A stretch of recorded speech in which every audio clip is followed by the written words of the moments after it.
They thought he would be just another criminal, another reckless outlaw destined to die young and forgotten.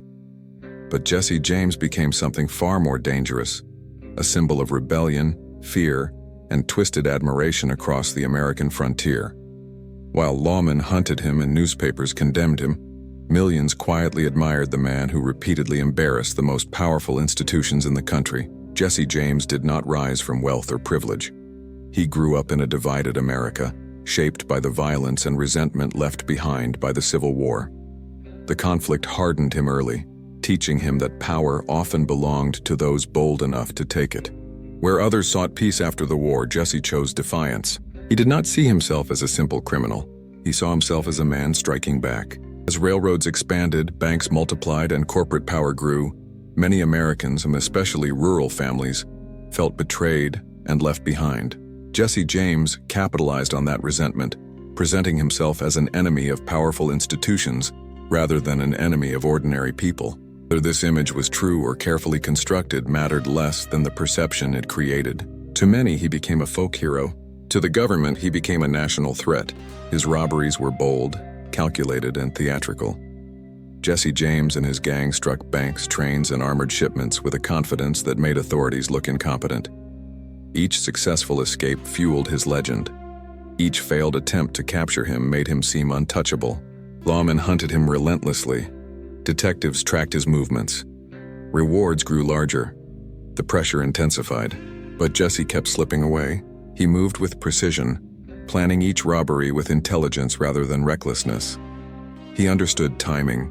He understood fear. He understood how to disappear when the heat grew too intense. And unlike many outlaws, he maintained discipline, avoiding careless mistakes that might expose him. The press amplified everything. Papers transformed Jesse James into a larger-than-life figure, feeding the public stories of daring escapes, dramatic robberies, and defiant survival. Some headlines portrayed him as a villain. Others framed him as a rebel standing against powerful elites. Either way, his fame spread far beyond the towns he robbed. He became a household name.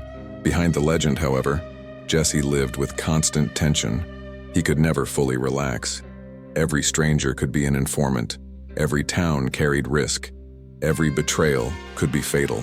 While his reputation grew, so did the danger surrounding him. He relied heavily on loyalty, family, friends, and close allies to protect his identity and movements. But loyalty in the outlaw world was fragile. Fear, money, and pressure could turn allies into enemies. Jesse James knew it. His paranoia increased with time. He changed locations frequently.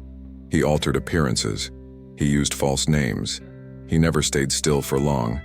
Yet despite the danger, he refused to abandon the life that had made him powerful.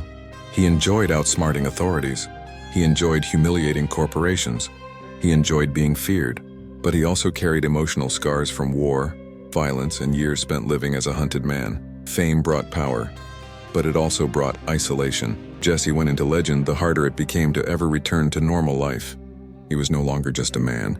He was a symbol of rebellion, a symbol of defiance, a symbol of America's fascination with outlaws who challenge power. Yet every legend eventually faces a reckoning, and the life Jesse James built, fueled by danger, fame, and defiance, would soon push him toward betrayal, paranoia, and a downfall that shocked the entire nation. The same reputation that made him untouchable would eventually make him impossible to save. If you're enjoying this Wild West story so far, don't forget to like the video and subscribe to the channel.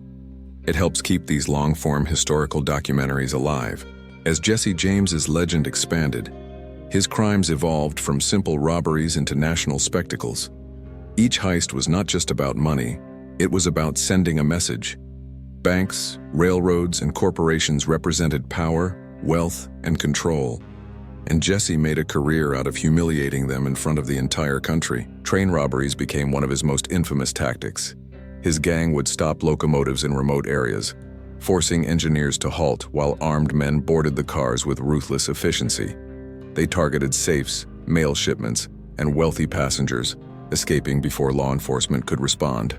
These attacks embarrassed railroad companies and highlighted the government's inability to protect critical infrastructure. To the public, Jesse James began to resemble a daring outlaw who struck the rich and vanished like smoke. But the truth was more complex. He carefully controlled his image. Through allies and sympathetic journalists, Jesse fueled the narrative that he was a rebel standing up against corruption. Whether he truly believed this or simply exploited it, the effect was undeniable. Many Americans viewed him not as a criminal, but as a symbol of resistance against institutions they distrusted. Meanwhile, the authorities were under immense pressure to stop him. Pinkerton detectives were hired to hunt Jesse and dismantle his network. The pursuit became aggressive, relentless, and personal. Raids were conducted, informants were paid, surveillance intensified. The government wanted to prove that no outlaw, no matter how famous, could challenge federal power. Chase often backfired. One of the most infamous incidents occurred when detectives attacked the James family home, throwing an explosive device inside. The blast killed Jesse's young half-brother and severely injured his mother. The incident fueled public sympathy for him and intensified his hatred toward those hunting him. To Jesse, this confirmed what he already believed: enemy. The authorities were hypocrites. Violence against him justified retaliation. His robberies became more ruthless. His paranoia deepened. His trust in outsiders vanished. Over time, the outlaw life began to change him. He grew more suspicious, more controlling, more hardened, tested. Loyalty became fragile. Every partnership carried the risk of betrayal. The gang itself shifted as older members were killed, captured, or forced into hiding. New recruits joined, but not all shared the same discipline or devotion. Jesse increasingly found himself surrounded by men who admired his fame, but lacked his caution. At the same time, his personal life became more complicated. He attempted to maintain a family under false identities, constantly moving to avoid recognition. Living as both a husband and a hunted outlaw created unbearable strain. Fully relax. Every knock on the door carried the fear of arrest or assassination. Despite the danger, Jesse refused to disappear. He could have fled the country. He could have vanished under a new name. He could have walked away. Fame had become part of his identity. Power had become addictive. The legend had grown larger than the man. And with every new robbery, the pressure intensified. Rewards increased, bounties multiplied, enemies closed in. The American public was divided, still admired him. Others wanted him captured or eliminated. Many were simply fascinated by the outlaw who kept embarrassing powerful institutions. But as Jesse James pushed deeper into a life built on defiance, he was unknowingly setting the stage for the most dangerous threat of all. Not lawmen, not detectives, not the government, from the people closest to him. Because in the Wild West, an outlaw could outrun the law, but he could never outrun human greed. By the height of his fame, Jesse James was no longer just being hunted by lawmen and detectives. He was being hunted by his own reputation. The legend that had once protected him now attracted danger, opportunists, informants, and men willing to sell him out for money, freedom, or recognition. Every new recruit into his circle carried uncertainty. Every friendship carried risk. Every conversation could become his downfall. Jesse's paranoia grew steadily. He trusted fewer people. He tested loyalty more aggressively. He became quicker to anger and slower to forgive. Outlaw life had sharpened him, but it had also hardened him. Years of violence, pursuit, and betrayal had transformed him into someone who saw threats everywhere. While this instinct had kept him alive for years, it now began to isolate him. Members of his gang started to fear him as much as they respected him. Some admired his intelligence. Some feared his temper. Others quietly wondered how long they could survive under his command. As the government tightened the net around him, Jesse grew more desperate to stay ahead. He planned robberies with increasing intensity, but the risks were rising. Railroads improved security. Banks hired guards. Law enforcement coordinated across state lines. The frontier was becoming harder to exploit. The world that once allowed outlaws to vanish into open land was shrinking. Towns were expanding. Rail lines connected distant regions. Communication improved. Escape routes became fewer. For the first time, Jesse James faced a terrifying reality. He was running out of places to hide. At the same time, financial pressure mounted. Supporting a gang, maintaining false identities, and funding life on the run required constant income. Every successful robbery bought time, but every failure increased danger. The men around him began to question the future, living like this forever. Would Jesse ever walk away? Or were they destined to die under his leadership? Two of the men closest to him, Bob and Charlie Ford, entered his circle during this tense period. They admired Jesse, but admiration was mixed with ambition, fear, and calculation. The Ford brothers quickly realized what Jesse himself had begun to suspect. His legend made him valuable, and his capture, or death, could make someone rich. As Jesse's suspicion grew, so did the psychological strain. He slept lightly. He carried weapons constantly. He watched everyone's behavior. He avoided staying in one place too long. Even among family, he felt uneasy. The outlaw who had once humiliated corporations and mocked authorities now found himself battling an enemy he could not outgun or outrun. And yet, despite the tension, Jesse refused to slow down. Robberies. He continued testing his allies. He continued living as though he were untouchable. Cracks were forming. His control over the gang weakened. Loyalty eroded. Fear replaced unity. Meanwhile, the government intensified its strategy, not just hunting Jesse, but offering deals, immunity, and money to anyone willing to betray him. The bounty on his head grew to an unprecedented level, turning even former friends into potential threats.